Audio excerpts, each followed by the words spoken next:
What?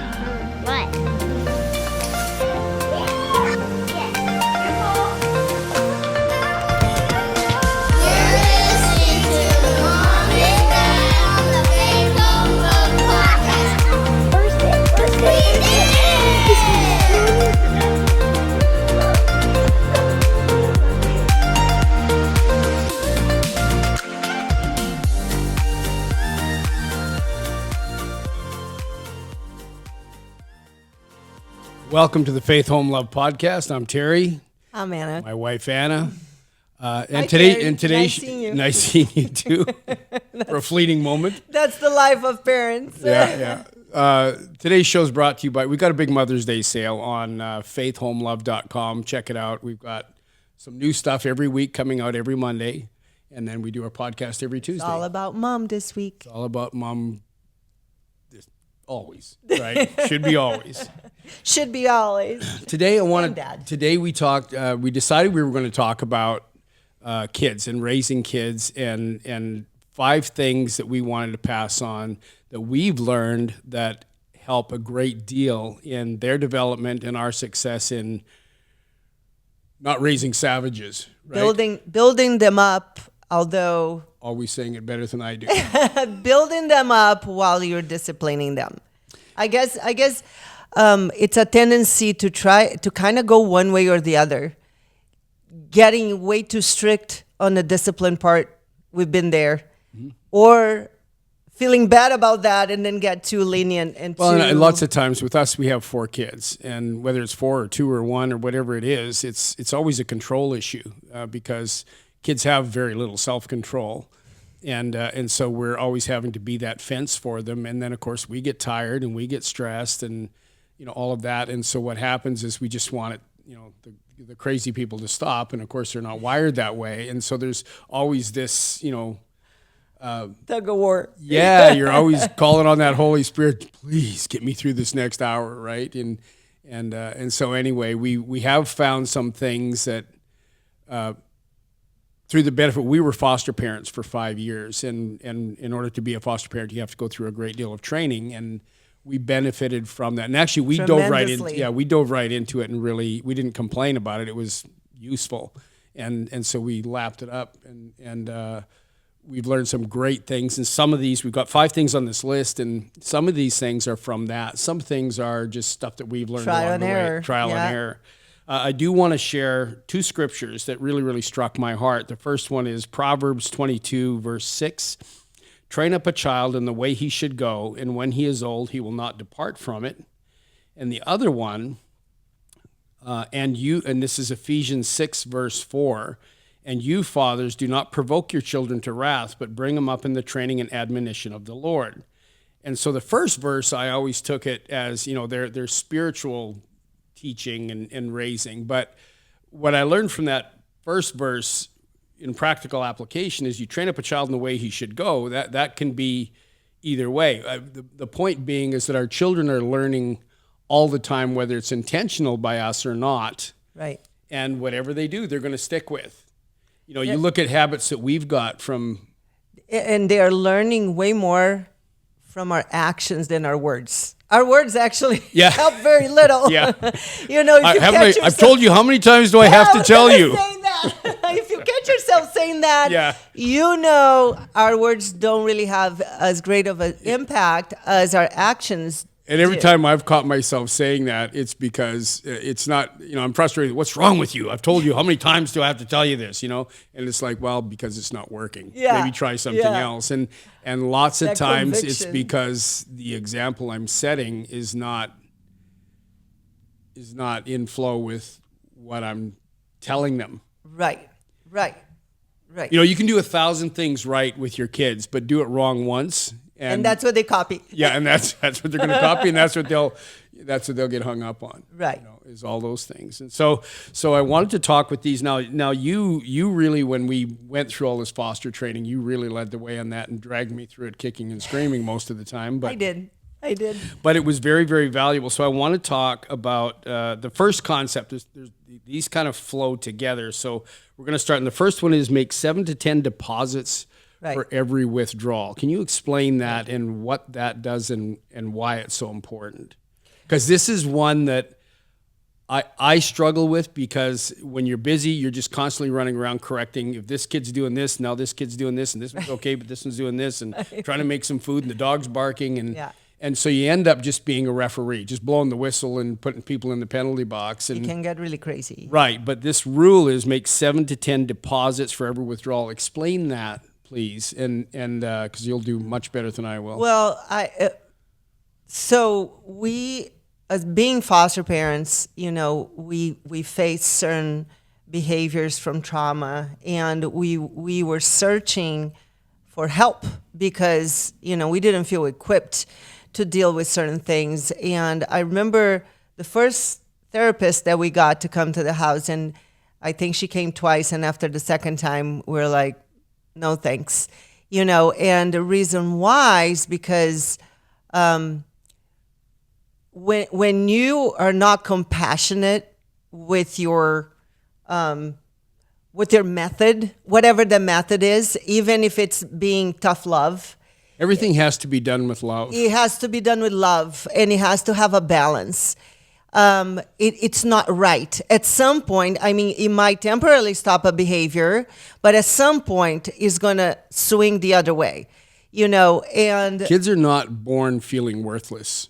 right. They learn that along the way, and they Right. learn that when we're indifferent, when we're rushed and don't pay attention, when we don't focus on them and listen to them. Right.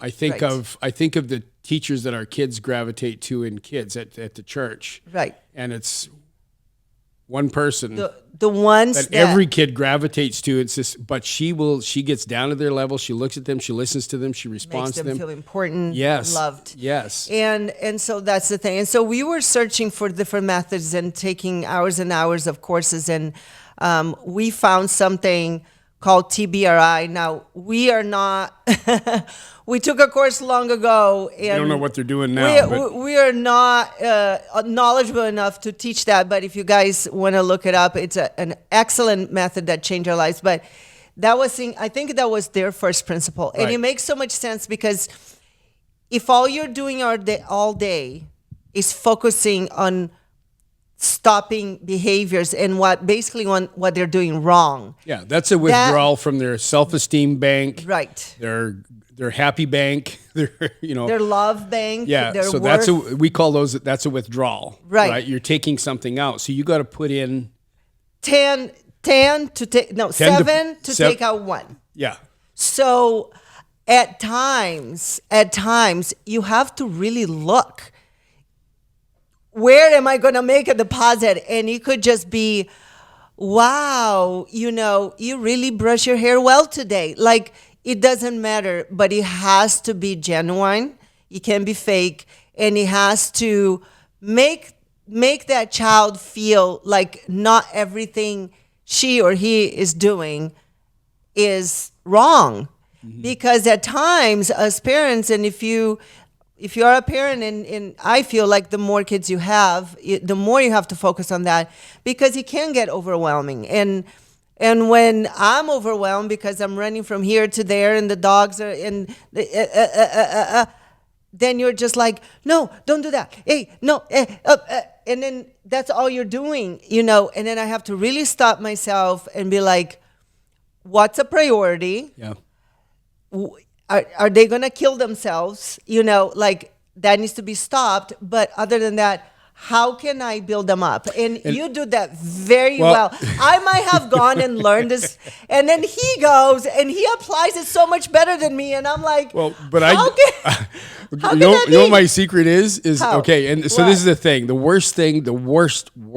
If we want to have a truly horrible day, we park our kids in front of the TV and let the TV watch That's them for a the while. truth. And we haven't done We it don't in do a long device. We time don't do because of that. devices for that reason. Yeah. But we will put them in front of the TV for an hour because we're having a business meeting, or we've done that when we're doing interviews or podcasts, and we come back and we can't get that genie back in the bottle. Like, they're so often, then they make so many mistakes and they feel bad, so they're compensating. It's a train wreck. But what I do is,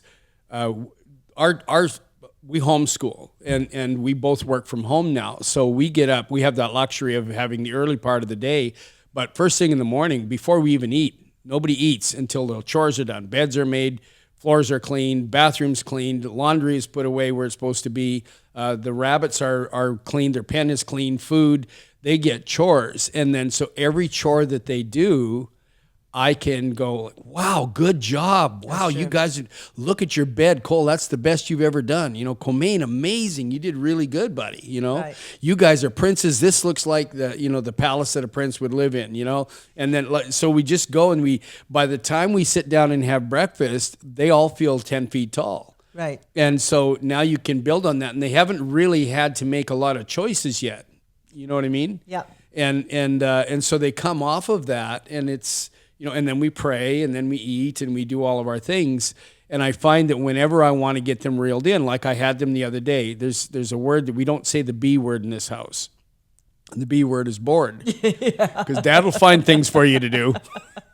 Well, one day somebody made the mistake of saying the B word. So it was 20 push-ups, 20 squats, and then it was had to read for half an hour, yeah. and then come back and give me a book report of what they read. And then it was 20 push-ups, 20 squats, and then they had to go and they had to do jiu-jitsu arm bars for a half an hour, just back and forth on each other. And then 20 push-ups, 20 squats, come back and do another half hour of reading. And so that was an hour and a half. Well, in that time, they saw the benefit of hard work. Right. But also I was able to praise them instead of chewing them out and sending them to their room. I just made them do squats and push-ups and read. Right. And gave them something to do, and then I was able to reward them for what they did. And then after that, they don't want to do stupid things that get them in trouble. Which is a whole at least for 15 minutes. Which is a whole nother show, but there's such research out there showing how physical activity is the best punishment or consequence especially for boys. Yep. But I find it the same with the girls. It's the same thing, but our girls are athletes. All of our kids are jiu-jitsu fighters. Right. They're in the gym 5 days a week doing jiu-jitsu, and if they could go 6, they'd go 6. But so they're athletes, but that's been their life. They weren't always like that. Right. You know, but now they are, and that's the best tranquilizer dart in the world for them. Right. So the next thing, I agree. So 7 deposits for a 1 withdrawal. So when you find yourself, because you can see if you're a mom or dad, you know, you okay, don't do that and don't do that, and then pretty soon the kid is like, whatever, you know, I'm doing everything wrong anyway, so they're not even trying anymore, and it's like, okay, that's. And I think there's one more thing I want to add to that. When you get frustrated because you're doing something wrong, don't do something that's going to solve your problem for you. Solve their problem for them. They have a problem. Right. And so help them solve their problem. And yes, that's so much to do, of course. Yes, that's what parenting is. That's the job. And if kids, you know, we just said this, and we've said this a million times, kids are kids. They need parents. Right. If they didn't need parents to be there with them, walking through every minute of the day, like we need the Holy Spirit, if we didn't have that, they would be living on their own and they wouldn't need parents. They wouldn't be kids. And so that's just the job. So if you need to readjust your expectations, just readjusting your expectations will make your family life so much better. But anyway, so we'll move on. So this is a big one, and it kind of ties onto the tail end of this. Yeah. Tell them that you love them. Oh, yes. Now, we were raised very differently, right? And the men in the generation that raised you and I never said "I love you" to their kids. I don't remember my grandfather ever saying that, and he was the man in my life. Yeah, because I think that was my mom, yes, and my dad. I knew he loved me, but it's not something he said, on a daily. Definitely not. Like he was more like trying to show you, but not really saying the words. Yeah. And the words carry a lot of weight. The Bible tells us, that you use to bless or curse. And so use your words to bless them. And take the time. I like, what you said the other day. Take the time to look at them in the eye and really from your heart. And in that moment, like anytime that we're having one kid acting out, kind of like regularly, like, okay, this kid is struggling right now.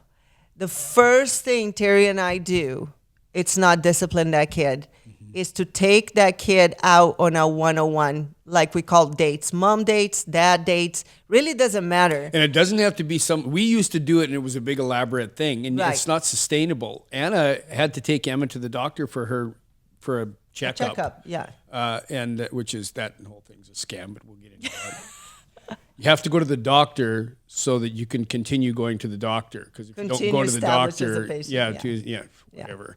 Anyway, Yes. but that became a date. So the two Right. girls went out, they had a great time, stopped and did a couple errands, and you just have Just a road spending buddy with you. time. And it's been the best. I'll run over to Wash the truck, go to the store. Lumberyard, Home Depot. I couldn't think of Home Depot. I was going to say Whole Foods. That's not. Yeah. But Home Depot, I'll go there for 15 minutes and walk around with the boys, or Yeah. one of the boys. Usually it's one of the kids we take.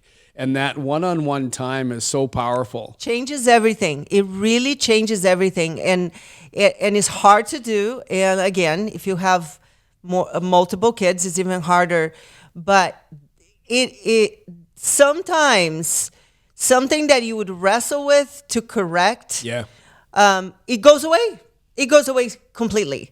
Because they just get spending more that one-on-one secure. time. And I Yes. find, like, even when the kids are acting out, my first reaction sometimes is not the right one, and that's just to get frustrated. And lots of times what it is I'll just, hey, come here. I've been started to do this now. Hey, come here, or let's go to your room. And we sit down, and I'll take them and hug them, like give them a good hug. Yeah. And tell them, I love you so much, and I see you're struggling. What's going on?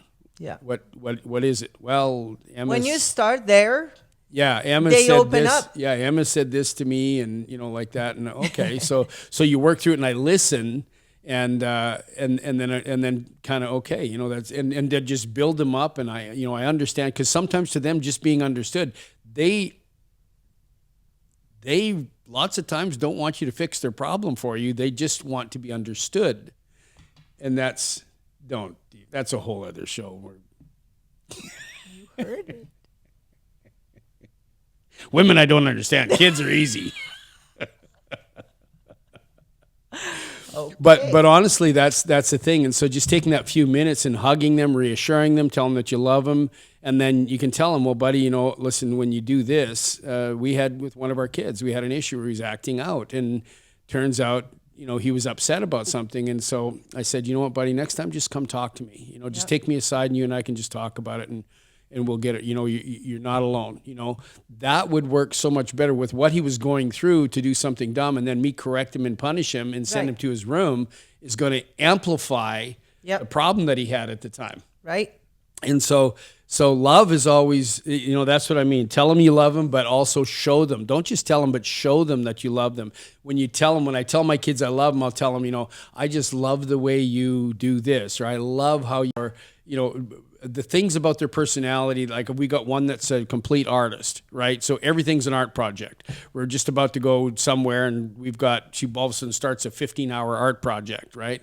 And so it can get frustrating sometimes. But the thing of it is we always just, that's our little artist. She's just amazing. And then we take interest in the things that interest them. And I think that's the biggest thing, is just getting your attention, and you being this grown person, Right. not always correcting them, but actually being interested and Yes. fascinated by them, truly Yes. fascinated. Yes. The next one, set them up to succeed. And this is one that you taught me. Now, I understood the concept. It's a very simple concept, but Anna did it one day.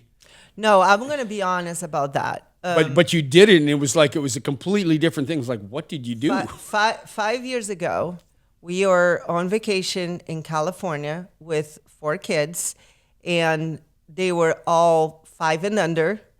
And I remember, like, it was incredibly overwhelming, where they were in that toddler phase that you tell them something and they're just like, pfft, and they do the opposite. I remember driving up on a highway 1, and they would be opening like the sippy cups and dumping on themselves. It was out of control. And sure enough, our phones, they're always listening. So I saw this thing for a book, and I never bought the book, but I literally play, oh, here's a sample. And the lady, I don't remember the name of the book, the name of the author. Oh, the Audible books. Yeah. I don't remember anything about it other than I listened to a sample, and it said exactly that. Kids need to be set up for success. That means before we would go into a restaurant, and we started doing ever since, we tell them what is expected of them. Listen, you guys are great kids. I can take you anywhere. You see, there's not many kids here because you guys, you can really behave at a restaurant. So this is what I expect. I expect that you don't get off the table. You give your list, whatever it is. But listen, if you guys have trouble with that, we're going to have to pack up and leave. And you have to be ready to follow through. And we've done it. Without getting angry. Just say, well, I guess we're not ready for a restaurant, and you do that a couple times, and that's it. They learn so fast, and we do that all the time. Because what it is it's not just talk, it's not punishment, it's just real world consequences, and so they realize how much power they actually have. Sure. And so they have that choice. It's just like us as Christians, we have, God created us the way we are, but we have free will. We can choose whatever we want. Why we would not choose this once you understand what's over here, being a believer in Christ, I have no idea why anybody would not want that. Right. But you have free will. You have all the power. Yeah. You have free will. And when they understand that they have free and will. they're going to test it. They're going to test it. Oh, yeah, they do. But Does she really mean it? Because sure enough, we wouldn't be leaving the restaurant halfway through a meal. Oh, no. We've got up and done it. We've got up and walked out. Many times. Yeah, we've left amusement parks. Yeah. We'll go home from the beach. It's so we set them up to succeed by putting out expectations. So expectations are, okay, we're going to sit up nice.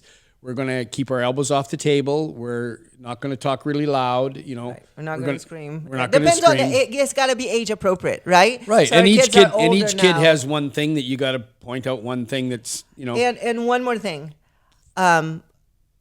set up the expectations and let them repeat back to you. Yes. So repeat that back to me, and also repeat back to me what will the consequence be if I don't behave.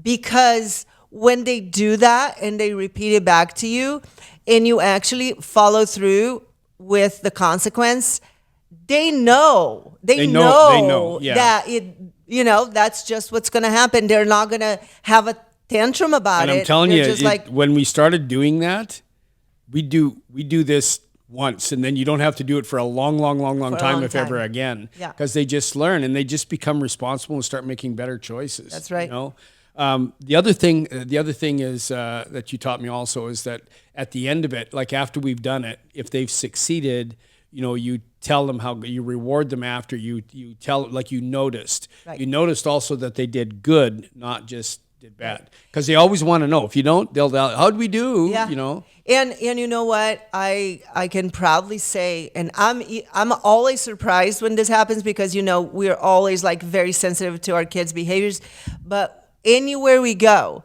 at least one person will come to our table and say, because they see us coming in with so many kids, they're all almost the same age, and they're like, oh no. And usually one or two people come by and they say, wow, your kids behave so well. And then I point that out to them. Mm-hmm. And I say, listen, that's why when you behave this way, we're welcome, everywhere, even places that kids don't really go to. And people are going to invite us to their house, and they will invite us back. Well, we had one of our kids went up to a guy once, and he really likes this place and really likes this guy. And he went up to him and said, Mr. How did we do? Did we do good? Yeah. And this guy almost fell over, because it's like, no, kids don't do that. But he wanted to know if he did he wanted good, to know, because he wanted to come back. Right. And so that's a really, really effective way as well. Another one, talk and teach. Before we Like, okay, if they're going to, I'll just talk about vacuuming up after the rabbits. They got a shop vac and they got an area that they have to clean. And so they want to use the shop vac. And so instead of just saying, no, I'll take them out there and I'll teach them how to use it, right, and show them what my expectations are. And then I will monitor them for a while. And then I'll monitor them a little more loosely. And eventually I just let them go do it and I just go look at the result. But we have, instead of just telling them no, or worse yet, telling them, okay, go vacuum. You've seen me do it 1,000 times, right, and expect that they're going to know how. they won't. No, they don't. You go and you show them specifically, and then they do it and see how your teaching transferred and see if you were successful at your teaching. Right. Because we always want to blame the kid for not listening, but lots of times they just don't understand what we explained. Right. And so doing that has always been it's been a huge one for us. Show me. And then show me, and then they want you to come see the work afterwards. You go like, wow, this is really good. And I don't just stand there, wow, this is really good.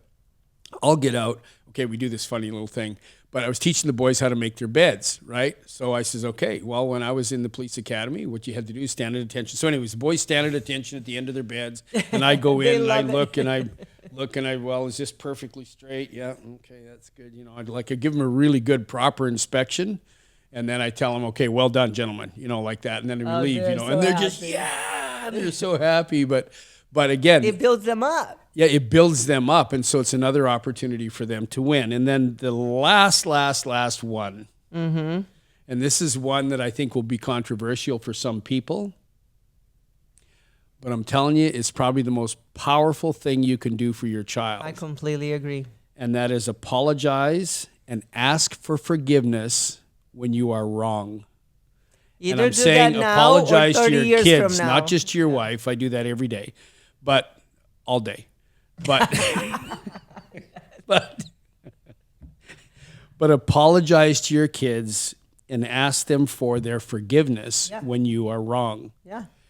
And I think this is so beautiful because to pretend that they can see through us. They see everything that we do. They're onto us. They might be too little to call us out on it or too scared but or they see whatever, it, and but they see it.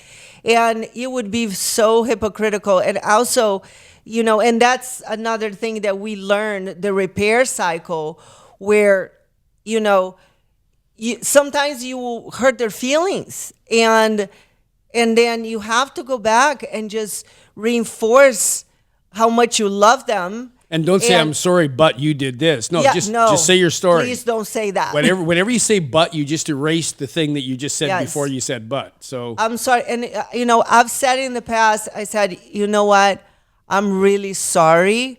What you did was wrong. And yes, you needed a consequence, but I didn't need to be so loud. Like, that's what I say. I take, you know, responsibility for what I've done. But I didn't sleep last night. No, that's such a powerful excuse. thing, and it shows them how to be humble. You teach your kids to be humble. It shows them how to be humble. You're showing them how to be respectful. You're showing them and you're teaching them how to come before God and repent for their sins. Yeah. And I will pray and ask God for forgiveness right in front of my kids when I do something wrong, and I think that's such an important thing. We've got to wind this show up. I want to thank you, everyone, for listening. Hopefully this is helpful. Please comment and let us know if there's something that you know that you've learned that helps raise your kids and be better parents, make your kids happier. And also, if you challenge any of these, we'd love to hear your thoughts. Thanks for listening. God bless. We'll be back in a week with another episode.